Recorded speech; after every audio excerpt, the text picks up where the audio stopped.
जय श्री कृष्णा, जय श्री नारायण। दोस्तों, आज आप सुनिए श्रीमद् भागवत महापुराण कथा एकादश स्कंध का 25वां अध्याय। इस अध्याय में आज आप सुनेंगे तीनों गुणों की वृत्तियों का निरूपण की कथा। भगवान श्री कृष्ण कहते हैं, पुरुष प्रवर उद्धव जी, प्रत्येक व्यक्ति में अलग अलग गुणों का प्रकाश होता है। उनके कारण प्राणियों के स्वभाव में भी भेद हो जाता है। अब मैं बतलाता हूँ कि किस गुण से कैसा कैसा स्वभाव बनता है। तुम सावधानी से सुनो।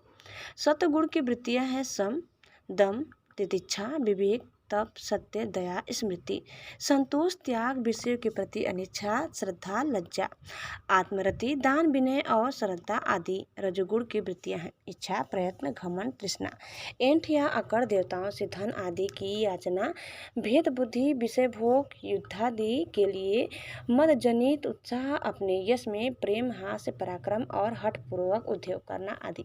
तमोगुण की वृत्तियां हैं क्रोध, लोभ, मिथ्या भाषण, हिंसा, पाखंड, संकल्प, शोक, मोह, विषाद, चिंता, निद्रा, आशा, भय और अकल्पनीयता आदि। इस प्रकार कर्म से सत्वगुण, रजोगुण और तमोगुण की अधिकांश वृत्तियों का पृथक पृथक किया गया है। अब उनके मेल होने वाली वृत्तियों का वर्णन सुनो। उद्धव जी, मैं हूँ और यह मेरा है। इस प्रकार की बुद्धि में तीनों गुणों का मिश्रण है। चिन्ह, मन, शब्द आदि विषय, इंद्रिय और प्राणों के कारण प्रमुख वृत्तियों का उदय होता है। वे सब सात्विक, राजस और तामस है। जब मनुष्य धर्म, अर्थ और काम में संलग्न रहता है, तब उसे सत्वगुण से श्रद्धा, रजोगुण से रति और तमोगुण से धन भी प्राप्त होती है।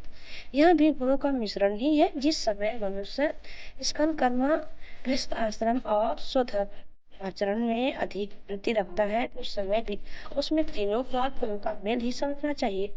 मानसिक शांति और जितेंद्रियता आदि गुणों से सत्वगुणी पुरुष की कामना आदि से रजोगुण पुरुष की हिंसा आदि से तमोगुण पुरुष की पहचान करे।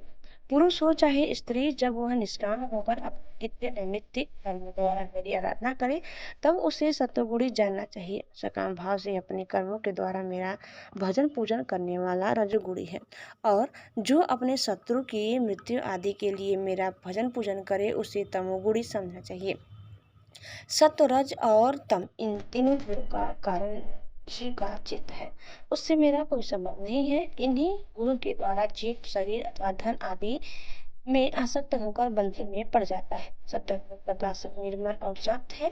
जिस समय वह रजोगुण और तमोगुण को दबाकर बढ़ता है, उस समय सुख, धर्म और ज्ञान आदि का भाजन हो जाता है। रजोगुण भेद बुद्धि का कारण है। उसका स्वभाव है आसक्ति और प्रवृत्ति। जिस समय तमोगुण और सत्वगुण को दबाकर रजोगुण बढ़ता है, उस समय मनुष्य दुख, कर्म, यश और लक्ष्मी से संपन्न होता है। तमोगुण का स्वरूप है अज्ञान, उसका स्वभाव है आलस्य और बुद्धि की मूर्ता।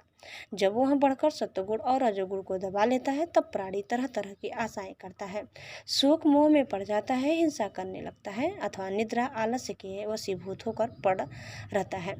जब चित्त प्रसन्न हो, इंद्रियां शांत हो, देह निर्भय हो और मन में आसक्ति न हो, तब सत्वगुण की वृद्धि समझनी चाहिए। सत्वगुण मेरी प्राप्ति का साधन है। जब करते करते जीव की बुद्धि चंचल, ज्ञानेन्द्रियों असंतुष्ट, कर्मेंद्रिया विकार युक्त, मन भ्रांत और शरीर अस्वस्थ हो जाए, तब समझना चाहिए कि रजोगुण जोर पकड़ रहा है। जब चित्त ज्ञानेन्द्रियों के द्वारा शब्द आदि विषयों को ठीक ठीक समझने में असमर्थ हो जाए और खिन्न होकर लीन होने लगे, मन सूना सा हो जाए तथा अज्ञान और विषाद की वृद्धि हो, तब समझना चाहिए कि तमोगुण वृद्धि पर है। उद्धव जी, सत्वगुण के बढ़ने पर देवताओं का, रजोगुण के बढ़ने पर असुरों का और तमोगुण के बढ़ने पर राक्षसों का बल बढ़ जाता है। सतगुण से जागृत अवस्था, रजोगुण से स्वप्न अवस्था होती है। तुरीय इन तीनों में एक साथ व्याप्त रहता है, वही शुद्ध और एक रस आत्मा है। वेदों के अभ्यास में तत्पर ब्राह्मण सत्वगुण के द्वारा उत्तरोत्तर ऊपर के लोकों में जाते हैं। तमोगुण से जीवों को वृक्ष दी पर्यंत अधोगति प्राप्त होती है और रजोगुण से मनुष्य शरीर मिलता है। जिसकी मृत्यु सत्वगुणों की वृद्धि के समय होती है, उसे स्वर्ग की प्राप्ति होती है। जिसकी रजोगुण की वृद्धि के समय होती है, उसे मनुष्य लोक मिलता है, और जो तमोगुण की वृद्धि के समय मरता है, उसे नरक की प्राप्ति होती है। परंतु जो पुरुष त्रिगुणातीत जीवन मुक्त हो गए हैं उन्हें मेरी ही प्राप्ति होती है।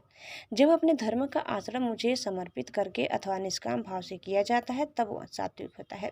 जिस कर्म के अनुष्ठान में किसी फल की कामना रहती है वह राजसिक होता है, और जिस कर्म में किसी को सताने अथवा दिखाने आदि का भाव रहता है वह तामसिक होता है। शुद्ध आत्मा का ज्ञान सात्विक है, उसको कर्ता भोक्ता समझना राजन ज्ञान है, और उसे शरीर समझना तो सर्वथा तामसिक है। इन तीनों से विलक्षण मेरे स्वरूप का वास्तविक ज्ञान निर्गुण ज्ञान है। वन में रहना सात्विक निवास है, गांव में रहना राजस है, और जुआ घर में रहना तामसिक है।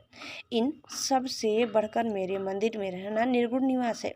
अनासक्त भाव से कर्म करने वाला सात्विक है, रागांध होकर कर्म करने वाला रासिक है, और पूर्वापर विचार से रहित होकर करने वाला तामसिक है। इन के अतिरिक्त जो पुरुष केवल मेरी शरण में रहकर बिना अहंकार के कर्म करता है वह त्रिगुण करता है। आत्मज्ञान विषयक श्रद्धा सात्विक श्रद्धा है, कर्म विषयक श्रद्धा राजस है, और जो श्रद्धा अधर्म में होती है वह तामस है। तथा मेरी सेवा में जो श्रद्धा है वह निर्गुण श्रद्धा है। आरोग्यदायक पवित्र और अनायास प्राप्त भोजन सात्विक है। रसनेन्द्रिय को रुचिकर और स्वाद में दृष्टि से युक्त आहार राजस है, तथा दुखदायी और अपवित्र आहार तामस है। अंतर्मुखता से आत्मचिंतन से प्राप्त होने वाला सुख सात्विक है। बहिर्मुख से विषयों से प्राप्त होने वाला राजस है, तथा अज्ञान और दीनता से प्राप्त होने वाला सुख तामस है। और जो सुख मुझसे मिलता है वह तो गुणातीत और अप्राकृतिक है। उद्धव जी, द्रव यानी वस्तु, देश यानी स्थान, फल, काल, ज्ञान, क्रम, कर्ता, श्रद्धा, अवस्था, देव, मनुष्य, तिर्यगादि, शरीर और निष्ठा सभी त्रिगुणात्मक है। रत्न, पुरुष और प्रकृति के आश्रित जितने भी भाव है सभी गुणमय है। वे चाहे नेत्र आदि इंद्रियों से अनुभव किए हुए हो, शास्त्रों के द्वारा लोकांतरों के संबंध में सुने गए हो, अथवा बुद्धि के द्वारा सोचे विचारे गए हो।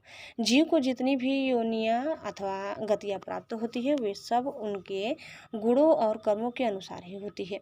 हे सौम्य, सब के सब गुण चित्त से ही संबंध रखते हैं। जो जीव उन पर विजय प्राप्त कर लेता है वह भक्ति योग के द्वारा मुझ में ही परिनिष्ठ हो जाता है, और अंततः मेरा वास्तविक स्वरूप, जिसे मोक्ष भी कहते हैं, प्राप्त कर लेता है। यह मनुष्य शरीर बहुत दुर्लभ है। इसी शरीर में तत्वज्ञान और उसमें निष्ठारूप विज्ञान की प्राप्ति संभव है। इसलिए इसे पाकर बुद्धिमान पुरुषों को गुणों की आसक्ति हटाकर मेरा भजन करना चाहिए।